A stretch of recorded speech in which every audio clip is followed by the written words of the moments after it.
నమస్తే అండి. నేను doctor Lakkireddy Kiran Kumar Reddy, senior consultant international cardiologist, owners heart institute, Champapet, Hyderabad. So ఈరోజు మనము హార్ట్ అటాక్లో మనకు ట్రీట్మెంట్ ఎన్ని విధానాలు అనేది మనకి తెలుసు. 2 విధానాలు, ఒకటి stunting, 2 bypass heart surgery. So ఈ రెండింటి మధ్య ఒక కేస్ స్టడీ ద్వారా మనము ఎలా ఉంటుంది, ఏంటి ఆ రెండింటి మధ్య భేదాలని తెలుసుకుందాము. సో నేను మీకు ఒక సింపుల్ కేస్ గురించి మీకు చూపించబోతున్నాను.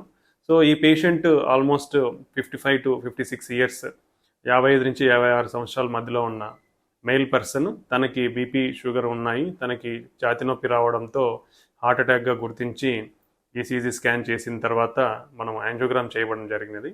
సో మనం ఇప్పుడు యాంజియోగ్రామ్ ఏంటనేది మనం చూద్దాము. ఇక్కడ చూస్తే తనకి యాంజియోగ్రామ్ చేసాము. ఈ యాంజియోగ్రామ్లో లెఫ్ట్ సైడ్ కింద రక్తనాళంలో మేజర్ బ్లాక్ ఉంది. సో ఇక్కడ మనం గమనించవచ్చు, మనం ఇక్కడ కనిపిస్తూ ఉంది, ఇదంతా మేజర్ బ్లాక్. ఈ కిందంతా మొత్తం మూసుకుపోయింది. ఈ మేజర్ రక్తనాళం ఉండేదంతా కూడా మొదట్లో ఇక్కడ బ్లాక్ ఉంది. అలా అదేవిధంగా పైన ఇంకో రక్తనాళం ఉంటుంది. ఈ రక్తనాళం కూడా ఇక్కడ మేజర్ బ్లాక్, మధ్యలో మేజర్ బ్లాక్ ఉంది. ఎక్కడైతే 2 బ్రాంచులుగా 2 రక్తనాళాలుగా డివైడ్ అవుతుందో అక్కడ మేజర్ బ్లాక్ ఉంది. నెక్స్ట్ రైట్ సైడ్ రక్తనాళంలో కూడా మధ్యలో సిగ్నిఫికెంట్ బ్లాక్ ఉంది, మిగతాదంతా మంచిగా వెజల్ ఉంది. సో ఈ పేషెంట్కి 2 కూడా చేసుకోవచ్చు. 3 రక్తనాళాల్లో 3 బ్లాక్స్ ఉన్నాయి. సో ఇలాంటి 3 రక్తనాళాల్లో 3 బ్లాక్స్ ఉన్న మనం స్టంట్ అనేది చేయొచ్చు. పేషెంట్కి స్టంటింగ్ అనే ఆప్షన్ ఇచ్చాం, బట్ పేషెంట్ సంహౌ స్టంటింగ్ కాకుండా బైపాస్ అనేది సెలెక్ట్ చేసుకున్నారు. సో పేషెంట్ బైపాస్ జరిగిన తర్వాత పేషెంట్ మందుల మీద రెగ్యులర్గా మందులు వాడుకుంటూ ఉన్నారు. బట్ 4 నెలల తర్వాత తనకి ఆయాసంతో, విపరీతమైన ఆయాసంతో మళ్ళీ హాస్పిటల్లో అడ్మిట్ అయ్యారు. అప్పుడు చూస్తే గుండె వీక్ అయ్యింది. సో గుండె వీక్ అయినందువల్ల మళ్ళీ మనం యాంజియోగ్రామ్ చేయాల్సిన అవసరం ఉంది. ఎందుకంటే ముందు వేసిన బైపాస్ గ్రాఫ్ట్స్ అనేది మంచిగా ఉన్నాయి లేదా చెక్ చేయాలి. సో అదేవిధంగా మనము యాంజియోగ్రామ్ చేసాము. యాంజియోగ్రామ్ చేయడంలో తెలిసింది ఏంటంటే, ఏదైతే మనం ముందు యాంజియోగ్రామ్లో ఏదైతే రక్తనాళం బాగుందో అది మొత్తం కూడా మూసుకుపోయింది. లెఫ్ట్ సైడ్ కింద భాగం, కింద రక్తనాళంలో. పై రక్తనాళంలో కూడా ఈ కింద ఫ్లో అనేది బికాస్ ఆఫ్ గ్రాఫ్ నుంచి ఫ్లో వస్తుంది కాబట్టి ఇక్కడ ఫ్లో అనేది మనకు తెలియట్లేదు. నెక్స్ట్ రైట్ సైడ్ రక్తనాళం చూస్తే ఈ మొదట్లో అంతా డిసీజ్ అనేది పెరిగింది. ప్లస్ ఈ ఎక్కడైతే గ్రాఫ్ట్ పెట్టారో అక్కడ మొత్తం కూడా ఫ్లో బ్లాక్ అనేది రక్తం సరఫరా అనేది మొత్తం ఆగిపోయినది. ఇక్కడ మొత్తం గ్రాఫ్ట్ చూడొచ్చు. ఈ గ్రాఫ్ట్ మొదట్లో కూడా సివియర్ 90% బ్లాక్ డెవలప్ అయ్యింది గ్రాఫ్ట్లో. అలానే కింద టోటల్గా మూసుకుపోయింది. అదేవిధంగా లెఫ్ట్ సైడ్ మనము కింద వెజల్ గ్రాఫ్ట్ చూస్తే అక్కడ ఎక్కడైతే గ్రాఫ్ట్ వేస్తారో రక్తనాళంకి, ఆ రక్తనాళం మొత్తం కూడా సన్నబడిపోయింది. ఇంకో గ్రాఫ్ట్ ఎక్కడైతే పెట్టామో ఎల్ఏడికి అనేది, ఆ వెజల్ మొత్తం కూడా చాలా సన్నబడిపోయింది ఇంకో వెజల్లో కూడా. సో ఇలా డిసీజ్ అనేది గ్రాఫ్ట్ వేసిన తర్వాత కూడా నేటివ్ రక్తనాళాలు, అంటే మనకు సొంత ఉన్న గుండె రక్తనాళాలు అనేది డిసీజ్ అనేది పెరిగిపోయినది. ఒక రైట్ సైడ్ అయితే కంప్లీట్గా బ్లాక్ అయింది. సో పేషెంట్ గుండె వీక్ అయింది కాబట్టి తనకు సిమ్టమ్స్ అనేది ఇబ్బంది పడుతున్నారు. ప్లస్ ఈ గ్రాఫ్ట్స్ అనేది కూడా ఫెయిల్ అయినాయి కాబట్టి తనకు డెఫినెట్లీగా వెజల్ని ఏదైతే నేటివ్ రక్తనాళాలు ఉన్నాయో తనకు సొంతంగా ఉన్న రక్తనాళాలని ఓపెన్ చేయాల్సిన అవసరం ఉంది. సో రైట్ సైడ్ మొత్తం మూసుకుపోయింది కాబట్టి రైట్ సైడ్ అనేది ఓపెన్ చేయడానికి మళ్ళీ స్టంటింగ్ ప్రొసీజర్కి అనేది తీసుకున్న తర్వాత మనం ఇక్కడ చూడొచ్చు, కొంచెం వరకు వెనుకల నుంచి రక్తం అనేది సరఫరా అవుతుంది. ఇక్కడ ఈ ముందర నుంచి చూస్తే ఈ మధ్యలో అంతా సిగ్నిఫికెంట్ ప్రాబ్లం ఉంది. ఈ ఏరియాలో మొత్తం అనేది రక్తనాళం మూసుకుపోయింది. సో తనకి స్పెషలైజ్డ్ మెటీరియల్, దీన్ని సిటీఓ అంటారు, క్రానిక్ టోటల్ అక్లూషన్.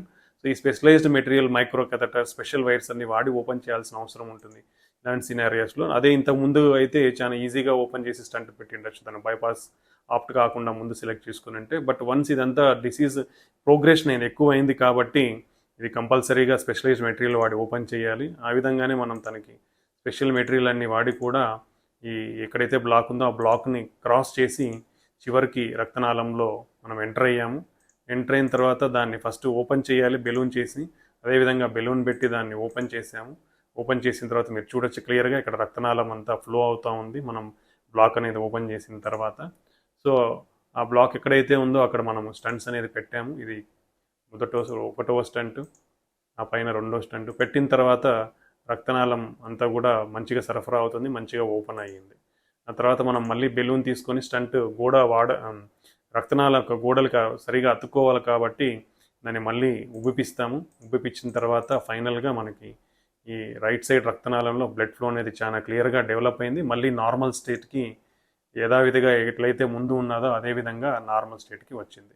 సో ఇది మనం కేస్ సినారియో చూస్తే బైపాస్ గ్రాఫ్ట్ వేసిన తర్వాత కూడా బైపాస్ గ్రాఫ్ట్స్ కొన్ని నెలలకే కూడా ఫెయిల్ అయ్యే అవకాశం ఉండొచ్చు. మనకున్న డేటా ప్రకారం బైపాస్ గ్రాఫ్ట్స్ అనేది 2 రకాలు ఉంటాయి. ఒకటి వీనస్ గ్రాఫ్ట్స్ అంటాము, రెండోది ఆర్టీరియల్ గ్రాఫ్ట్స్ అంటాము.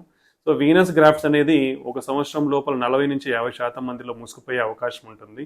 అదే ఆర్టీరియల్ గ్రాఫ్ట్స్ అయితే మంచిగా ఉండే అవకాశం ఉంటుంది. సో ఈ పేషెంట్స్లో వీనస్ గ్రాఫ్ట్స్ అన్నీ కూడా వేయడం జరిగింది కాబట్టి రైట్ సైడ్ అనేది కంప్లీట్గా మూసుకుపోయింది. ఈ పేషెంట్లో లెఫ్ట్ సైడ్ కూడా ప్రాబ్లం ఉంది, బట్ రక్తం అనేది గ్రాఫ్ట్స్ ద్వారా సరఫరా అవుతుంది కాబట్టి దాన్ని ప్రస్తుతానికి మనము టచ్ చేయలేదు. ఫ్యూచర్లో తనకి లెఫ్ట్ సైడ్ కూడా మళ్ళీ స్టంట్స్ వేయాల్సిన అవసరం ఉండొచ్చు. సో మనం ఈ కేసు ద్వారా తెలుసుకుంది ఏంటంటే మల్టిపుల్ బ్లాక్స్ 3 రక్తనాళాలలో బ్లాక్స్ ఉన్న స్టంటింగ్ అనేది చాలా సేఫ్గా చేసుకోవచ్చు. స్టంటింగ్ అనేది వెరీ సేఫ్ ప్రొసీజర్, ఈజీగా అయిపోతుంది, చాలా తొందరగా అయిపోతుంది. 1-2 డేస్లో డిశ్చార్జ్ అవ్వచ్చు. డిశ్చార్జ్ అయిన తర్వాత వాళ్ళ రొటీన్ పనులు 1-2 వారాల్లో అన్ని పనులు కూడా చేసుకోవచ్చు. సో ఆల్మోస్ట్ స్టంటింగ్ అంటే స్టంట్స్ వేసిన తర్వాత 99% సక్సెస్ రేట్స్ అనేది ఉన్నాయి. ఓన్లీ 1% మందిలో మాత్రమే మూసుకుపోయే అవకాశం ఉంటుంది. అదే బైపాస్ గ్రాఫ్ట్స్ మనం చూస్తే డేటా ప్రకారం వీనస్ గ్రాఫ్ట్స్ వరకు వితిన్ 1 ఇయర్లోనే 50% మూసుకుపోయే అవకాశం ఉంటుంది. ఆర్టీరియల్ గ్రాఫ్ట్స్ అయితే లాంగ్ టర్మ్ రిజల్ట్స్ మంచిగా ఉంటాయి. సో ఈ రెండింటినీ కంపేర్ చేసుకుంటే stunting is a very safe procedure and very efficient procedure. వీళ్ళకి లాంగ్ టర్మ్ రిజల్ట్స్ కూడా స్టంట్ వేసిన వాళ్ళలో మంచిగా ఉంటాయి. అది కూడా అంటే క్వాలిటీ స్టంట్స్ వేయించుకున్న వాళ్ళలో డెఫినెట్లీ కూడా 99% మందికి స్టంట్స్ ఓపెన్గానే ఉంటాయి. ఓన్లీ 1% మాత్రమే కొంచెం మూసుకుపోయే అవకాశం ఉండొచ్చు. అది కూడా ఎవరైతే మందులు సరిగా వాడరో, లేదంటే వాళ్ళకి షుగర్ కానీ, బీపీ కానీ, కొలెస్ట్రాల్ కానీ అన్కంట్రోల్డ్గా ఉంటాయో, లేదంటే వాళ్ళ లైఫ్ స్టైల్ అనేది సరిగా ఉండదో వీళ్ళల్లో మాత్రమే మళ్ళీ మూసుకుపోయే అవకాశం ఉంటుంది. ఎవరైతే మందులు సరిగా వాడుకొని వాళ్ళ షుగర్లు, బీపీలు, కొలెస్ట్రాల్ ఎవరైతే కంట్రోల్లో పెట్టుకుంటారో వాళ్ళందరిలో కూడా స్టంట్లు వేయించుకున్న తర్వాత అందరూ కూడా మంచిగా ఉండే అవకాశం ఉంటుంది. So stunting is a very safe procedure. Only ఇన్ని నెంబర్ ఆఫ్ స్టంట్స్ మాత్రమే వేయాలి అని ఎక్కడా లేదు. సో ఎన్ని స్టంట్స్ అయినా వేయించుకోవచ్చు. సేఫ్గా ఒకేసారి 4-6 స్టంట్స్ వరకు అయితే డెఫినెట్లీ వేయించుకోవచ్చు. ఏమీ ప్రాబ్లం ఉండదు. అవి కూడా వేయించుకునేది కంపల్సరీ క్వాలిటీ స్టంట్స్ ఉండేది అట్లా చూసుకోవాలి ఎవరైనా కానీ.